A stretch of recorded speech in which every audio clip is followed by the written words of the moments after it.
నెల్లూరు జిల్లాలో YCP పనైపోయిందని, YCP నుంచి ఇప్పటికే పెద్ద సంఖ్యలో నేతలు, కార్యకర్తలు ఇతర పార్టీల్లోకి వలసపోతున్నారని బీజేపీ రాష్ట్ర కార్యవర్గ సభ్యులు గుండ్లపల్లి భరత్ కుమార్ యాదవ్ అన్నారు. ఆయన మాట్లాడుతూ వైసీపీ అధికారంలోకి రాదని CM Jaganmohan Reddy and batch కి అర్థమైపోయిందని, నిన్నటి వరకు సిటీలో నేనే పోటీ చేస్తా, నేనే గెలుస్తానన్న అనిల్ కుమార్ ఇప్పుడు 3 జిల్లాలు దాటిపోయాడు. బీజేపీ అధిష్టానం నిర్ణయమే మా అందరికీ శిరోధార్యం, మా పార్టీ స్టాండ్ను బట్టి మేము నడుచుకుంటాం అని అన్నారు. కేంద్ర నిధులు పంచిపెడుతూ జగన్ తన జేబుల డబ్బులు ఇస్తున్నట్లు బిల్డపిస్తున్నాడని, 8 లక్షల కోట్లు అప్పు చేసి లక్షల కోట్లు దోచుకున్నారని, అక్రమాలు దోపిడీలతో వైసీపీ నేతలు, ఎమ్మెల్యేలు తెగ బలిసిపోయారని, జగన్ జైలుకు పోవడం ఖాయమని అన్నారు. ఈ కార్యక్రమంలో రాష్ట్ర ఎస్సీ మోర్చా ప్రధాన కార్యదర్శి బి శ్రీనివాసులు, జిల్లా మీడియా ప్యానల్ భాస్కర్ గౌడ్, జిల్లా కార్యదర్శి చిలక ప్రవీణ్ కుమార్, బీజేవైఎం అధ్యక్షులు అశోక్ నాయుడు, ఓబీసీ మోర్చా అధ్యక్షులు ఫణిరాజ్, ఎస్టీ మోర్చా అధ్యక్షులు ప్రసాద్, మండల అధ్యక్షుడు Narayana, social media co convener పిడుగు లోకేష్, వెంకటేశ్వర్లు మరియు కార్యకర్తలు పాల్గొన్నారు.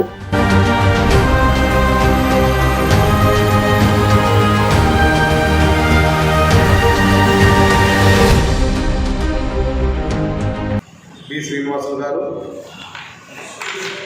భారతీయ జనతా పార్టీ జిల్లా అధికార ప్రతినిధి భాస్కర్ గౌడ్ గారు, Bharatiya Janata party media incharge అదేవిధంగా జిల్లా కార్యదర్శి ప్రవీణ్ గారు, భారతీయ జనతా పార్టీ ఎస్టీ మోర్చా జిల్లా అధ్యక్షులు ప్రసాద్ గారు, భారతీయ జనతా పార్టీ యువమోర్చా అధ్యక్షులు అశోక్ గారు, భారతీయ జనతా పార్టీ ఓబీసీ జిల్లా అధ్యక్షులు ఫణికుమార్ గారు, భారతీయ జనతా పార్టీ మండల అధ్యక్షులు నారాయణ గారు, భారతీయ జనతా పార్టీ పార్లమెంటు విస్తారంగా ఉన్నటువంటి శ్రీకాంత్ గారు, వేదిక మీద ఉన్నటువంటి పెద్దలందరికీ, అదేవిధంగా ముఖ్యంగా ఎలక్ట్రానిక్ మీడియా, ప్రింట్ మీడియా సోదరులందరూ కూడా నమస్కారాలు తెలియజేస్తున్నాను. భారతీయ జనతా పార్టీ 10 సంవత్సరాలు పూర్తయ్యే సందర్భంగా వికసిత్ భారత్ అనే కార్యక్రమం మీద దేశవ్యాప్తంగా అదేవిధంగా నెల్లూరు జిల్లాలో అనేక గ్రామాలు పూర్తి కావడం జరిగింది. అదేవిధంగా అర్బన్లో కూడా పూర్తి కావడం జరిగింది. ఈ దేశంలో ఏదైతే సంక్షేమ పథకాలు భారతీయ జనతా పార్టీ ప్రభుత్వం వచ్చిన తర్వాత, గౌరవనీయులు భారత ప్రధాని నరేంద్ర మోడీ గారు ప్రధానమంత్రి అయిన తర్వాత అనేకమైనటువంటి సంక్షేమ పథకాలు ఉంటే ఈ రాష్ట్ర ప్రభుత్వం లేబుల్ చేసుకొని వాళ్ళ పథకాలుగా మార్చినటువంటి పరిస్థితి మనం అందరం కూడా చూసాం. అయితే అన్ని విషయాలు ఈరోజు కేంద్ర ప్రభుత్వం తెలియజేయాలనే ఆలోచనతో వికసిత్ భారత్ అనే పేరు మీద ఈరోజు అన్ని గ్రామాలకి పోయి ఆ యొక్క సంక్షేమ పథకాలన్నీ కూడా ప్రజలకు తెలిసే విధంగా, ప్రజలకు అందే విధంగా ఈరోజు తెలియజేస్తున్నటువంటి పరిస్థితి మీ అందరూ కూడా తెలుసు. అదేవిధంగా ఈ కార్యక్రమంలో భారతీయ జనతా పార్టీ కార్యకర్తల నాయకులందరూ కూడా పాల్గొనేటువంటి పరిస్థితి అందరూ కూడా తెలుసు. ముఖ్యంగా అనేక ప్రాంతాల్లో అసెంబ్లీలో కావచ్చు, ఎలక్షన్కు సంబంధించి ప్రిపరేషన్ సంస్థాగతంగా అయితేనే, అదేవిధంగా నాయకులతో కూర్చొని ఈ యొక్క ఎలక్షన్కి సంబంధించినటువంటి విషయాలన్నీ కూడా ముందుకు వెళ్ళే విధంగా ఈరోజు చూస్తున్నటువంటి పరిస్థితి అందరూ కూడా తెలుసు.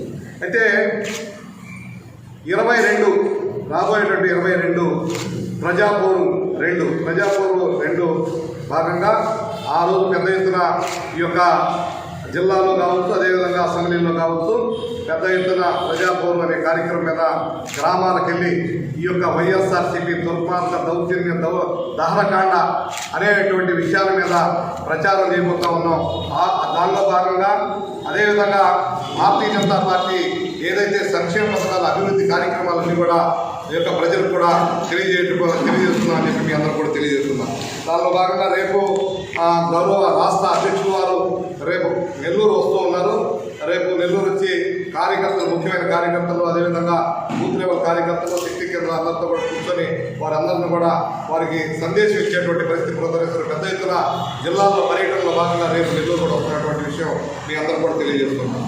అదేవిధంగా మనం చూసాం నెల్లూరు జిల్లాలో ఈరోజు చూస్తే వైఎస్ఆర్సీపీ ఏదైతే భయంకరంగా మాట్లాడినటువంటి పరిస్థితి, ఏదైతే నేను ఇక్కడే పోటీ చేస్తా, ఇక్కడే గెలుస్తా అన్నటువంటి ఎమ్మెల్యేలు కావచ్చు, మంత్రులు కావచ్చు, ఈ రోజు ఉన్నటువంటి పరిస్థితి, క్లిష్ట పరిస్థితిలో ఉన్నటువంటి పరిస్థితి వైఎస్ఆర్సీపీ ఈ జిల్లాలో ఉంది. ముఖ్యంగా ఈ జిల్లాలో వైఎస్ఆర్సీపీ మొత్తం కూడా ఖాళీ అయ్యే పరిస్థితుల్లో ఉన్నటువంటి పరిస్థితి మనందరం కూడా సోషల్ మీడియాలో కావచ్చు, అదేవిధంగా పార్టీలో ముఖ్యంగా వైసీపీ ఎమ్మెల్యేలు 3 మారి తెలుగుదేశంలో చేరినటువంటి పరిస్థితి కూడా మనం చూసి ఉంటే వైసీపీ పతనం పూర్తిగా స్టార్ట్ అయిందనేది మనకి అర్థమవుతున్నటువంటి పరిస్థితి. ముఖ్యంగా ఈరోజు ఈ యొక్క రాష్ట్రంలో అదేవిధంగా ఈ జిల్లాలో వైసీపీకి సంబంధించిన ఎమ్మెల్యేలు తెగ సంపాదించి దోచుకొని దాచుకొని ఈరోజు రేపు రాబోతున్నటువంటి ఎలక్షన్లకు మనం చూస్తున్నాం. కొండలు లేవు, ఇసుక దిబ్బలు లేవు, ఇసుక ఏదైతే పెన్నులో ఇసుక లేదు, భయంకరమైనటువంటి మట్టి గ్రావిలు దోపిడీ దుర్మార్గమైనటువంటి మంత్రి కాడించి ఎమ్మెల్యేలు యథేచ్ఛగా ఈరోజు కూడా స్టిల్ జరుగుతున్నటువంటి పరిస్థితి మీ అందరూ కూడా తెలుసు. మనందరం కూడా ఇసుక పేరు చెప్తే ఎవరో పేరు చెప్పి ఈరోజు మనం చూస్తూ ఉన్నాం. దుర్మార్గమైనటువంటి దోపిడీ జరుగుతున్నటువంటి పరిస్థితి.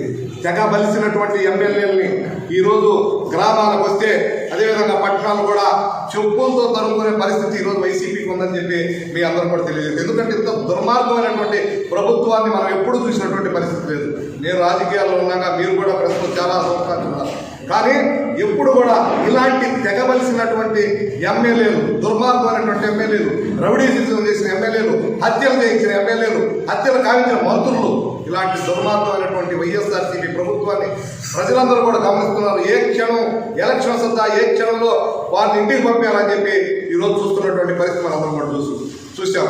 అదేవిధంగా ముఖ్యంగా ఈ జిల్లా మంత్రి కొండల్ని బదులుకోలేదే కావచ్చు, అనేక ప్రాంతాల్లో యథేచ్ఛగా దోపిడీ చేసి కొండల్ని మాయం చేసినటువంటి, మింగేసినటువంటి ఏదైనా మంత్రి ఉన్నారంటే కాకాని గోవర్ధన్ రెడ్డి గారు అని మీ అందరూ కూడా తెలుసు. కోర్టులోనే దొంగతనాలు చేయించారు. ఇంత దుర్మార్గమైనటువంటి ప్రభుత్వాలు మనం ఎప్పుడు కూడా చూసినటువంటి పరిస్థితి లేదు. అయితే ప్రజలు కూడా రెడీగా ఉన్నారు. మీరు ఎన్ని వందల కోట్లు ఎంత డబ్బులు ఖర్చు పెట్టినా ఈ యొక్క జిల్లాలో ఓడిపోయేటువంటి పరిస్థితి మీకు గుర్తు చేస్తున్నా. ప్రజలు కూడా రెడీగా ఉన్నారని చెప్పి కూడా తెలియజేస్తున్నా. ఈ మధ్య వ్యవస్థలో భాగంగా అధికారులందరినీ మార్చేటువంటి పరిస్థితుల్లో కొంతమంది వారికి ఎస్బాస్ అనేటువంటి ఎస్పీలు కావచ్చు, అదేవిధంగా ఆర్డీఓలు కావచ్చు, చాలా మందిని మార్పులు చేర్పులు చేస్తున్నటువంటి కింద కేంద్ర పోలీసు వ్యవస్థలు అనేక మందిని మార్పులు చేస్తూ ఉన్నారు. నేను చిత్తూరు జిల్లా ఎస్పీ రిషాంత్ రెడ్డి, చిత్తూరు జిల్లా ఎస్పీ రిషాంత్ రెడ్డి ఎంత ఘోరంగా ప్రవర్తిస్తున్నాడో మీ అందరూ కూడా ఈరోజు టాస్క్ ఫోర్స్ అనే ఒక అధికారిగా ఆయన నియమించి ఈరోజు యథేచ్ఛగా దాడులు చేస్తూ ఉన్నారు. చాలా మంది ప్రతిపక్షాల మీద ఈ మధ్య చూసాం, ప్రతిపక్షాల మీద దాడులు చేస్తూ భయభ్రాంతులు చేసి ఓటర్స్ కావచ్చు, క్యాండిడేట్లు కావచ్చు, భయభ్రాంతులు చేస్తున్నటువంటి ఇలాంటి అధికారులు కూడా రేపు తప్పనిసరిగా ప్రజల ముందు మీరు శిక్షార్హులుగా మిగిలిపోతారని చెప్పి భారతీయ జనతా పార్టీ తెలియజేస్తోంది. ముఖ్యంగా ఈరోజు మనం చూస్తుంటే ఎక్కడ చూసినా వైఎస్ఆర్సీపీ నాయకులు మేము దొంగ ఓట్లు చేసినటువంటి పరిస్థితి. దొంగ ఓట్లు ఇప్పుడు మనం చూసాం సజ్జల రామకృష్ణ. అది మీ అందరూ కూడా కొన్ని విషయాలు అడిగారు కాబట్టి ఒక విషయం, భారతీయ జనతా పార్టీ కేంద్రం ఏదైతే నిర్ణయం తీసుకొని మా ముందు ఉంచద్దో ఆ విధంగా భారతీయ జనతా పార్టీ ముందుకు. అది భారతీయ జనతా పార్టీ కేంద్రం నిర్వహించాల్సినటువంటివి. ఇప్పటి వరకు భారతీయ జనతా పార్టీ ఎలక్షన్కి అందరం కూడా ప్రిపేర్ అవుతున్నటువంటి పరిస్థితి తెలియజేస్తుంది. అదే మా పెద్దలు, అదేవిధంగా కేంద్రం కానీ రాష్ట్రం కానీ ఏదైతే నిర్ణయిస్తారో ఆ విధంగా ఎలక్షన్కి వెళ్తారు. అదే దొంగ ఓట్లకు సంబంధించి నిన్న మా అధ్యక్షులు పురంధరేశ్వర గారు అనేక సార్లు ఇక గుంటూరులో అయితే డీటెయిల్స్తో సహా ముందుంచడం జరిగింది. రజనీ గారు మంత్రి గారు ఆమె చిల్లపూరుపేట ఒకటి ఉంటాయి, అదేవిధంగా గుంటూరు తూర్పు నియోజకవర్గం కూడా ఉంటుంది. ఇంత దుర్మార్గమైనటువంటి విషయాలు ఈ యొక్క స్టేట్ ఎలక్షన్ కమిషన్ కూడా రిపోర్ట్ చేశారు. అదేవిధంగా సెంట్రల్ కూడా మా అధ్యక్షురాలు ఈరోజు రిపోర్ట్ చేయబోతున్నారని చెప్పి మనందరం కూడా చూసినటువంటి పరిస్థితి మీ అందరూ కూడా తెలియజేస్తుంది. విధానం వ్యతిరేకంగా ప్రజాపోరు అనే యాత్ర ప్రారంభిస్తున్నాము. దాని గురించి బీజేపీ జిల్లా అధ్యక్షులు భరత్ కుమార్ యాదవ్ గారు, అలాగే